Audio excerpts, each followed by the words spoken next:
Shalom, this is Stuart Dowerman. I'm the Director of Interfaithfulness, and this is our More Jewish Jesus podcast. It's nice to see you today.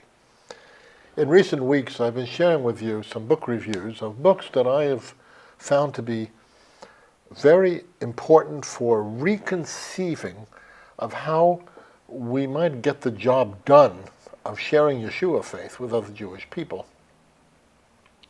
I mentioned last time that Los Angeles, which is where this is coming from, we are the third largest concentration of Jews in the world. First is Israel, then is the United States, then would be France, but we have more Jews in Los Angeles than in France.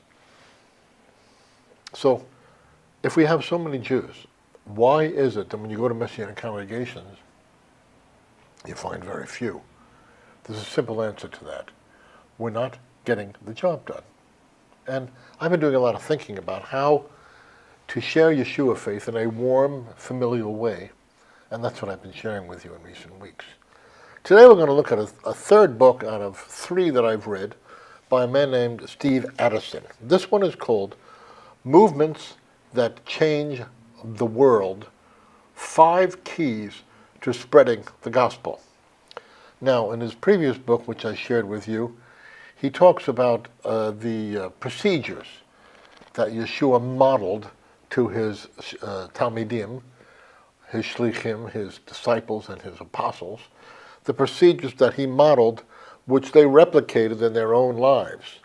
This book doesn't deal so much with procedures as it does with mentality, with a mindset.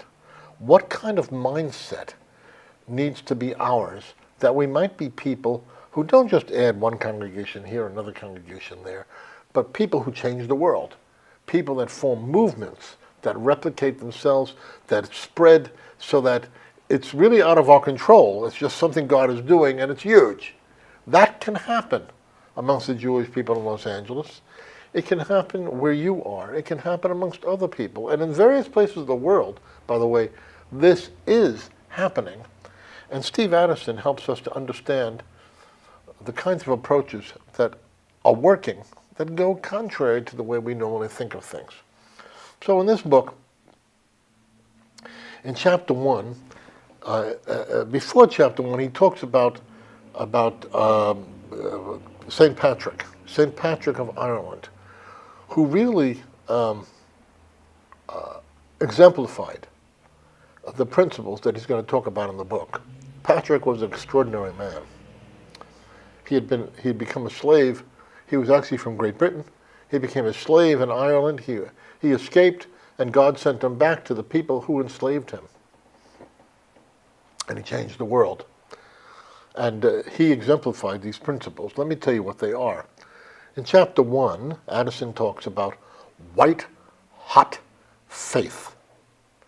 Such people exhibit a hardcore commitment born out of pivotal experiences with God.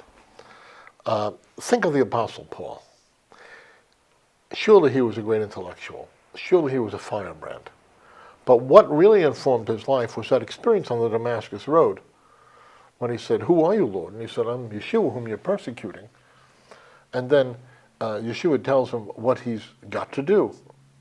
And he tells him what he's got to do. And for the rest of his life, Paul did it. He took that as his job description. He was inflamed by a transformational relationship and experience with God and a white-hot faith, and nothing could stop him. As a matter of fact, you read the book of Acts, and it becomes clear the Spirit is teaching people in the book of Acts that when Paul goes up to Jerusalem, it's not going to go well for him. And he decides, no, I'm going anyway. And not only that, I'm going to Rome. Why is he going to Rome? Because he was the apostle, the shaliach, to the Gentiles. And Rome was the center of the Gentile world. So he says, I know that prisons and suffering await me. I don't know exactly what it's going to look like, but I'm going. Why is he going? Because he had white-hot faith in the one who had called him. And that's true of other people like John Wesley, who you read about in this book, and other people. Change takes place because people care enough to act on their deeply held beliefs. They choose to live divided no more. And Paul certainly was an undivided person. He says, forgetting what lies behind, I press on. He says, one thing I do. And that's what his life was about. One thing. Is your life about one thing? Is my life about one thing? Or are our lives about everything? It doesn't work that way. By chapter 3, he talks about another characteristic, which is contagious relationships. This shows how movements grow through already established webs of relationship. And then he talks about something which I never heard about before, but which is brilliant. I've got to read this to you. He talks about the strength of weak ties. Listen to this. Quote, your close friends tend to link you with people you already know. By contrast, acquaintances link you to a variety of untapped social networks. They expand your relationship world. End quote. That's brilliant. I never heard that. So we're not supposed to send our people out to share the good news with their established friends. Share the good news with people who are acquaintances, because if they come to faith, they open the door for a whole network of other people you've never really connected with, and that's brilliant. He then talks about Malcolm Gladwell's 3 classifications of social linkers. He's talking about webs of relationships, so he talks about people magnets, mavens, and salesmen. People magnets, you know who they are. I have a friend named Mark Rubin, big people magnet. Mavens, the people with expertise. They know everything. And salesmen, who are the great persuaders, who get other people to make commitments. To these 3 areas of salesmen and of persuaders and of mavens, people magnets, mavens, and salesmen, I would add a 4th, and that is opinion leaders. You need to know who the opinion leaders are in your social network. People that other people go to check things out.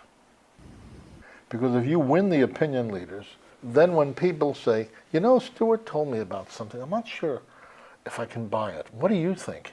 If the opinion leader is already won to your viewpoint, then he or she will stabilize people's unrest. So I think these are 4 things you need to think about in terms of social networking.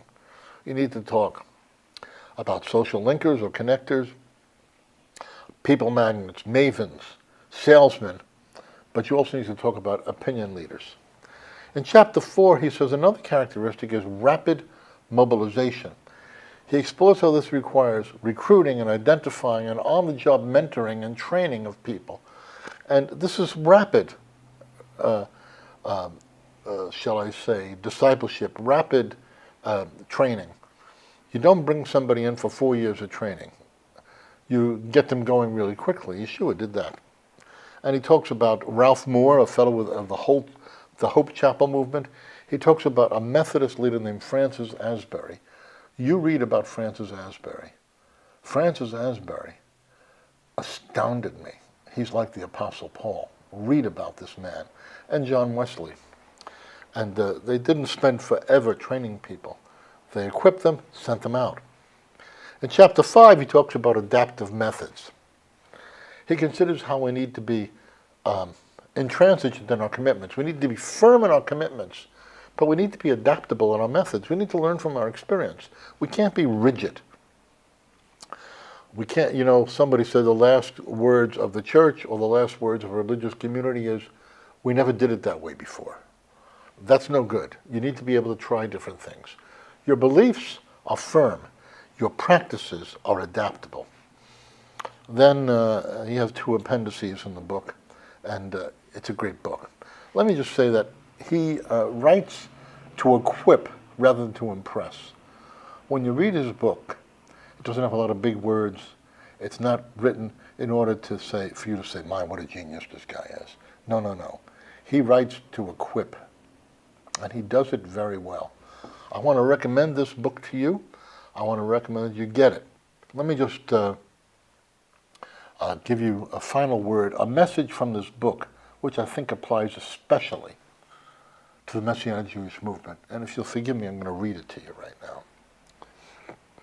For the Messianic Jewish movement, which has evolved into the Messianic movement, this book raises some questions that ought not to be avoided. For example, Addison writes this, quote, "Movements are informal groupings of people and organizations pursuing a common cause. They are people with an agenda for change. Movements don't have members, but they do have participants. Movements are made of people committed to a common cause. Movements are characterized by discontent, by vision and action. Discontent unfreezes people from their commitment to the way things are. Movements emerge when people feel that something needs to change. If the vacuum created by discontent is filled with a vision of a different future and action to bring change, then a movement is born. Movements change people, and changed people change the world." So I just want to say this. It's time for those of us who are involved in the Messianic Jewish movement to be massively discontented. Are you content with the way things are? I'm not. People don't always want to hear from me because I seem to always be complaining. I don't blame them. But God, I told somebody the other day that God has given me in my life kind of a track record of telling people what they don't necessarily want to hear. And people don't want to hear that we're not doing the job well, but we're not. And there's going to be a newness. There's going to be a new future. There's going to be an explosion of spiritual wellness through the Messianic Jewish movement. It will begin when we get discontented with the way things have been. I'm discontented.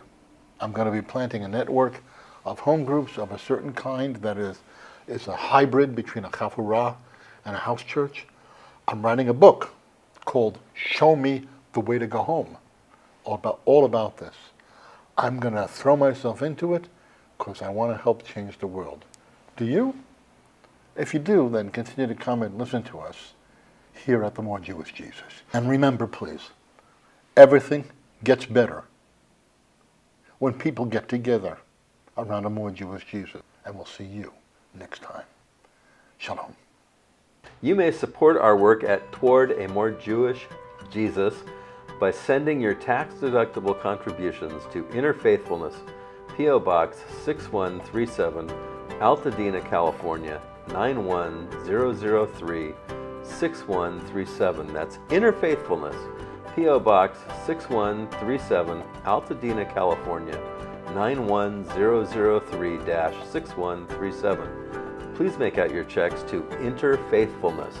If you prefer donating on the web, please visit us at www.interfaithfulness.org and look for the Donate button in the lower right corner of the page.